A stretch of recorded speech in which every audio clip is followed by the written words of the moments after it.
if I tune in? Yeah, somebody, anyway. Hello! We are live! Happy Gen Lyme Day! Let's see what happens. And apparently people can hear me. My name is Jennifer. I am on the Gen Lyme team. And that's just...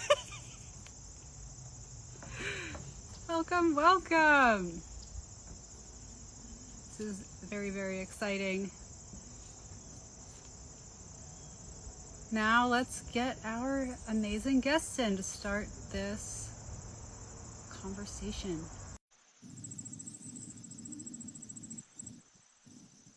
Hi, Megan. Hi, Jennifer. Happy Gen Lyme Day. Gen Lyme Day to you, my friend. Thank you. Thank you so much for being here. It looks really nice where you are, and I wish I was actually there. I wish you were here too, and I'm wearing AirPods so they can't hear you through me yet, but I'm sure they all do too. We are at my parents' house in New Rochelle right now, and they very kindly have once again invited us to come do this because space is a little bit limited at our apartments in New York. Sure. And this is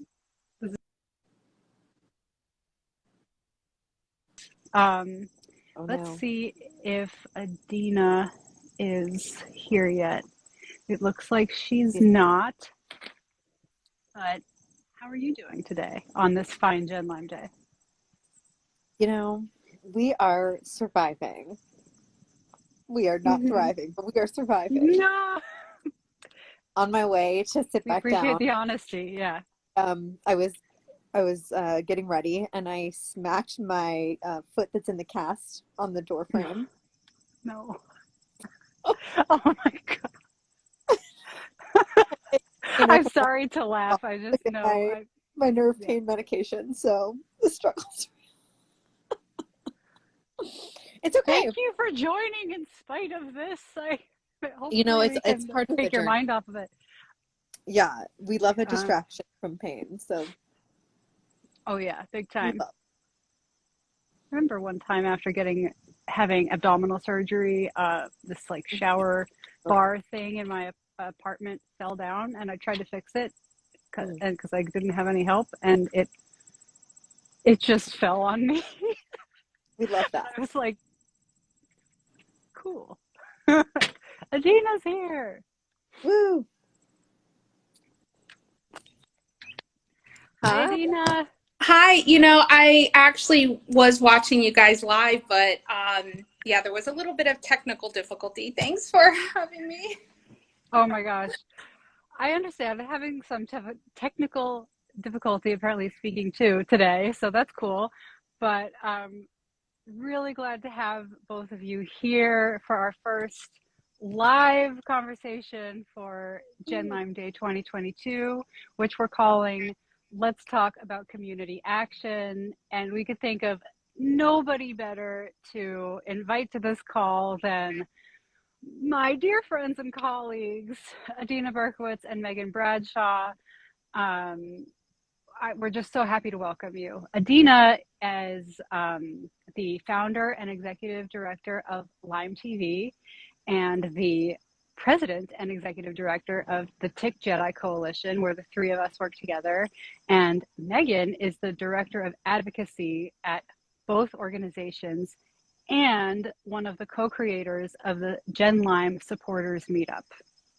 So pretty cool group to have here. Both Meghan and Adina are fierce advocates and activists for public health and have raised awareness and built communities to combat tick-borne diseases. I'm just super excited to get to work with them all the time. It's been an honor to work with them at the Tick JEDI Coalition, where we champion tick safety education legislation. And I'm a bit distracted because my teammates are right over there dancing excessively because they must be really, really happy that we're having this conversation. I'm trying to look away from them. But thank you so much for joining us today. So let's have a little bit of an interview, shall we? Because our community is very largely about community action, needs community action, but there are many ways to do it. It can probably have a bunch of different meanings. So I've got some questions for both of you. And the first one is, how did you get involved in the work that you do? I know it's hard to summarize, so please try. And let's start with you, Adina.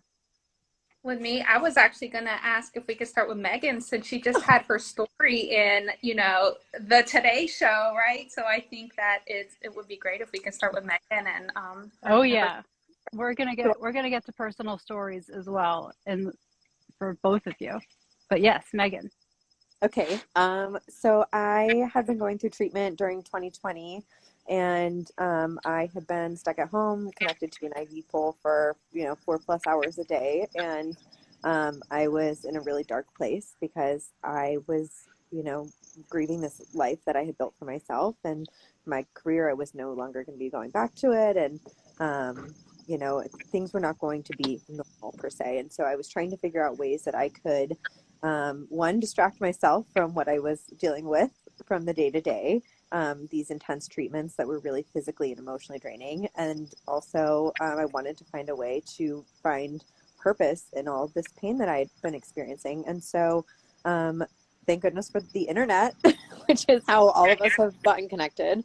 I was able to get connected with, it was Ali Moresco, was one of the first people in the Lyme community that I really got plugged in with. And I saw the work that she was doing, and I was really inspired, and I was like, hey, I want to be pulled along. I want to do similar things. I want to help make a difference. And so slowly but surely I started getting involved, and somewhere along those lines I got connected with Adina and started getting involved with LymeTV and Jennifer and Generation Lyme. And so just little by little, as my energy levels improved and my brain power increased, I was able to take on more and find ways just to get involved and volunteer from my couch. And so just start somewhere little by little, and it's crazy to see how it can grow legs. And it sure has. So thank you so much. Adina, how about you? Very much like Meghan and so many other people who have had their lives altered by tick-borne diseases, I too was kind of thrown into this specific cause by my own health journey. My illness presented itself around 2013, 2014, early 2014. I was bitten in 2013, and also like Meghan, with having to address the feelings of grief, and you're going through all these life changes and grieving the work that you're doing in your career. I kind of pivoted my career, which was already working in leadership roles with health nonprofits and emergency medical nonprofits and nonprofits abroad. So I kind of took my background in nonprofit leadership, and once I started feeling a little bit better, I decided that I wanted to focus on tick-borne disease prevention to help reduce the incidence so people don't end up where we are right now. And thank you both for the amazing work that you do. So let's stay with you, Adina, for a moment. And I'd love to hear a little bit, or just tell the people, if they don't already know, which they likely do, tell them a little bit about what you do at LymeTV. Sure. Well, LymeTV is a public health nonprofit, and its mission is to reduce the incidence of dangerous tick-borne diseases through prevention, education, and outreach. We, as an organization and our team, we envision a world where tick-borne diseases are well understood, rarely caught, and quickly treated. We are a women-led, patient and disability-led, and all volunteer organization, so I'm pretty proud of that. And we've developed several programs to advance our mission, including programs targeted to reach the most vulnerable populations in our communities, including the unhoused, underserved, and immigrant and refugee populations. We've also developed an animated curriculum on tick bite prevention for youth, grades K through 6.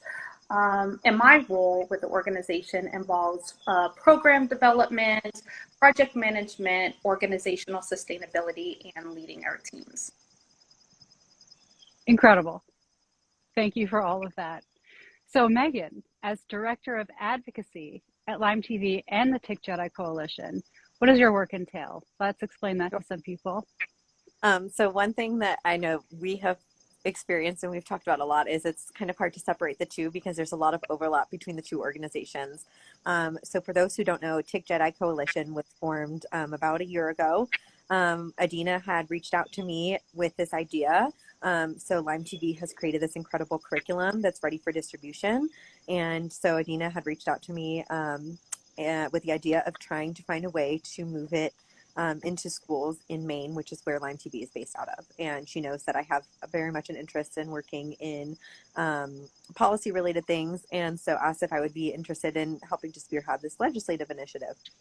So we started getting to work, and very quickly it snowballed. And I was like, why are we just stopping with Maine? Why don't we make this scalable so that we can move all across the country? So in the United States, the Departments of Education are each on a state-by-state basis. And so our idea is to move state by state and get each state to adopt some form of our Tick JEDI legislation or program. And so we realized that it's going to look different in every place.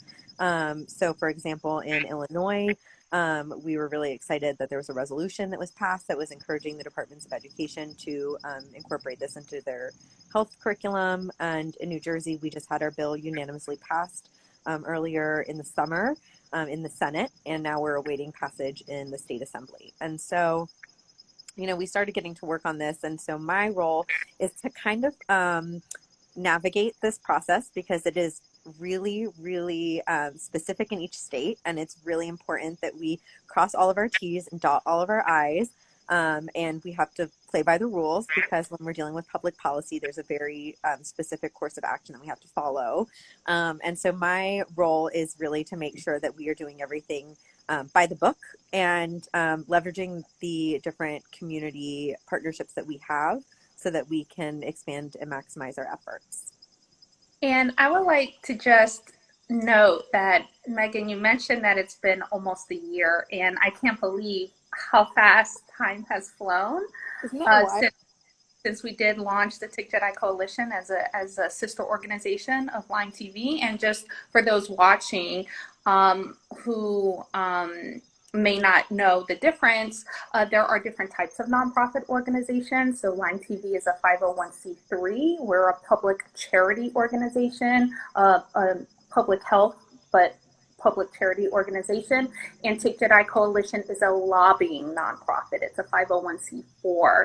So we do have separate boards, we have separate team members and volunteers, and even if they do overlap with the organizations like with Meghan's work, you know, those hours are logged separately as work with two separate organizations. And it's just been an amazing experience and journey to work with both Meghan and Jennifer with the Tick JEDI Coalition, and to see all of the things that you know, we're so passionate about in disease prevention and promoting health education come to fruition. Thank you both. I couldn't agree more with how amazing the process is with working with you both, with seeing it happen, seeing change happen, knowing that children in schools, definitely in Illinois and hopefully soon in New Jersey and everywhere else, are going to get this tick safety education that we all would have benefited from so much and want to provide to every child. And it's so awesome to provide like successes and hope to people in the community who are so eager to see it, because it, you know, when you deal with something like this every day, it feels like change is too far away or too slow. So the fact that we've accomplished these things within the year is just great. So with that, maybe this question has already been answered. My next question is going to be like, what does community action mean to you? I'm going to try to speed up these questions and get through as many as possible because we have like a few minutes, 10 minutes left. But what does community action mean to you regarding tick-borne diseases, and why is it so important? I mean, I think we know, but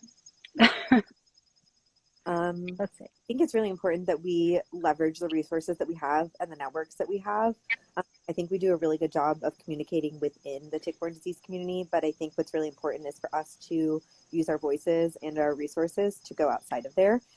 because I was one of these people who was blissfully unaware. I knew absolutely nothing about tick-borne diseases until I knew absolutely, well, not everything, but like I've just become so entrenched in it. And so I think it's really important for us to like, you know, use the networks that we do have and rally together and organize. And I understand that especially when people are going through treatment, it's you have a limited capacity and you have limited energy, and change may seem so far away, but the more we share our stories, the more we educate others in our communities, and you know, we highlight these common themes that so many patients suffer from. That's how we're going to create real, lasting, and sustainable change and prevent this from happening to other people.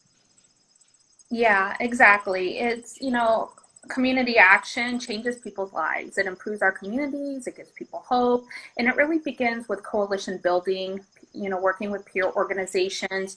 As the Tick JEDI Coalition itself, it is a coalition of peer organizations of tick-borne disease organizations nationwide. But as Meghan just mentioned, we really do need to reach outside of the tick-borne disease sector, I guess I would say, but within public health, and you know, collaboratively work with schools and health departments and other organizations that that, as Meghan likes to use the term, has skin in the game, because everybody is at risk for tick-borne diseases. And you can get a tick bite in your own yard, you can get a tick bite, you know, going to your mailbox and on your school campus. And this kind of education needs to be equitable. And at this moment, it's not equitable. As mentioned, Meg, you know, just mentioned, and also in my own case, either one of us, both of us, we knew nothing about ticks or the dangers growing up until we got diagnosed. So I think that's very important, that the first step is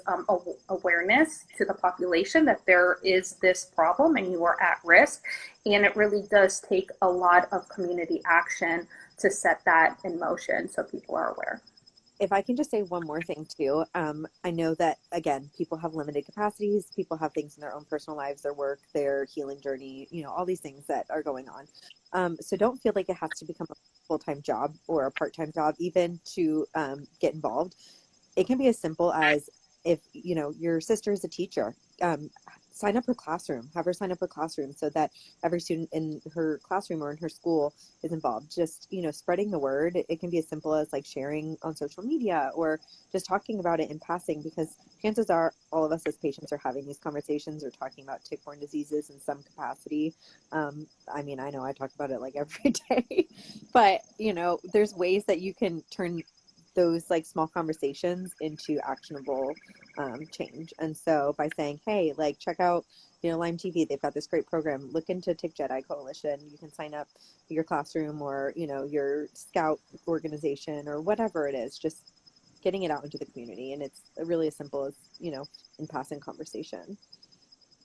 That's great advice. So, and thank you both for these wonderful answers.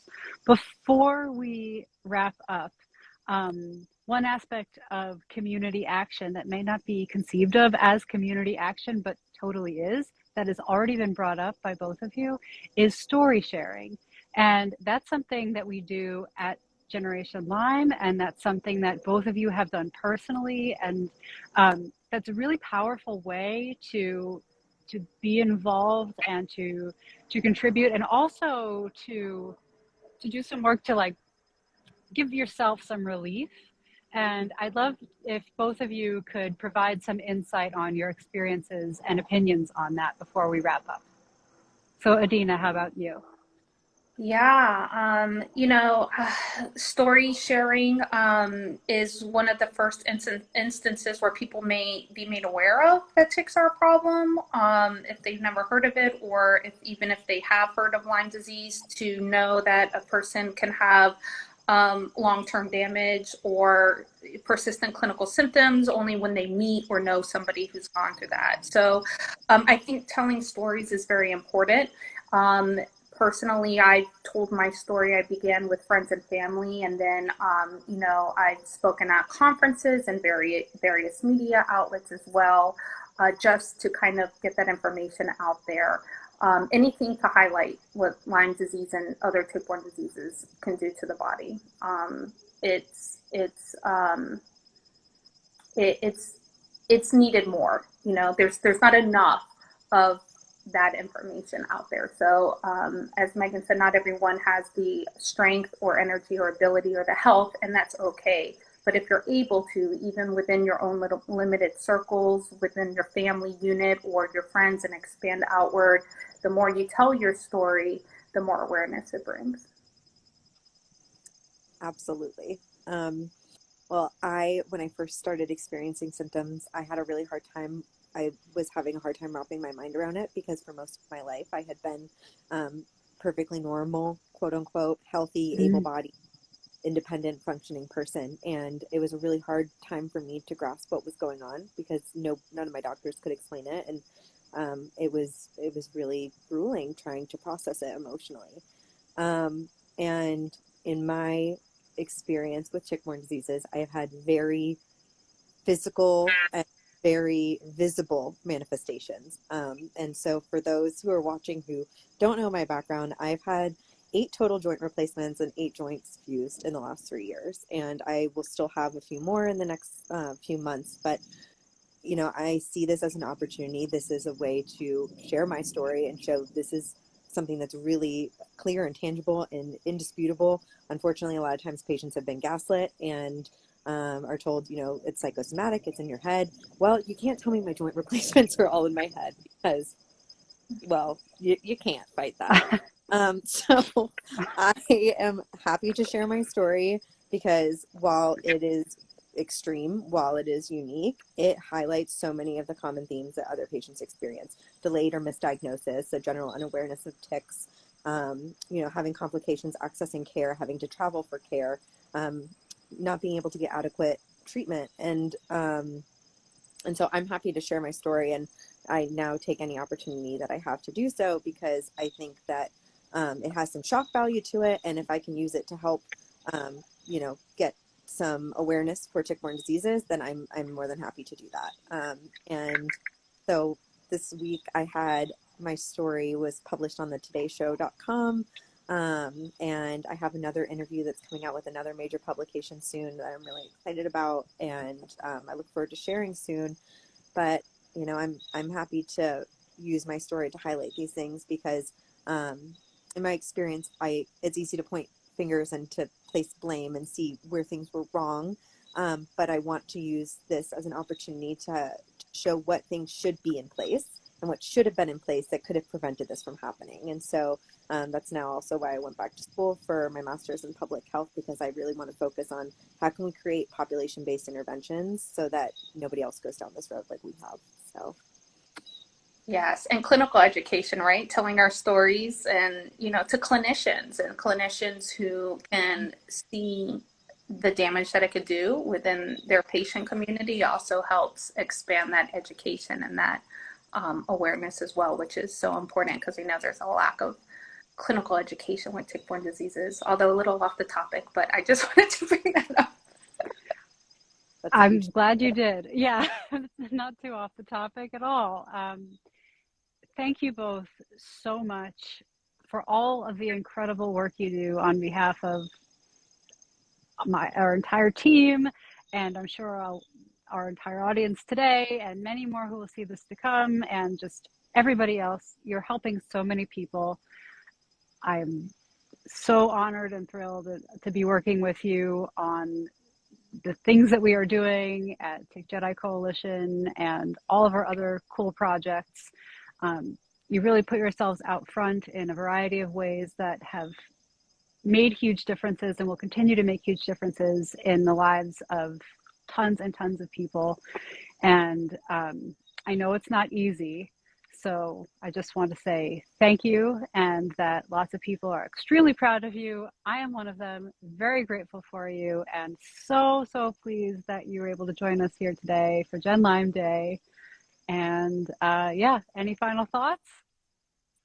For anybody who's looking to get involved, please check out our website. And we have an Instagram page for the Tick JEDI Coalition as well, where you can find links to everything. We'd love to have you. We sure do. Yeah. LymeTV.org and TickJEDICoalition.org, and of course across social medias. Yeah. Thank you. Thank you both, and happy Gen Lyme Day. Gen Lyme Day. Thanks, Jennifer. Jennifer, Thank you. thank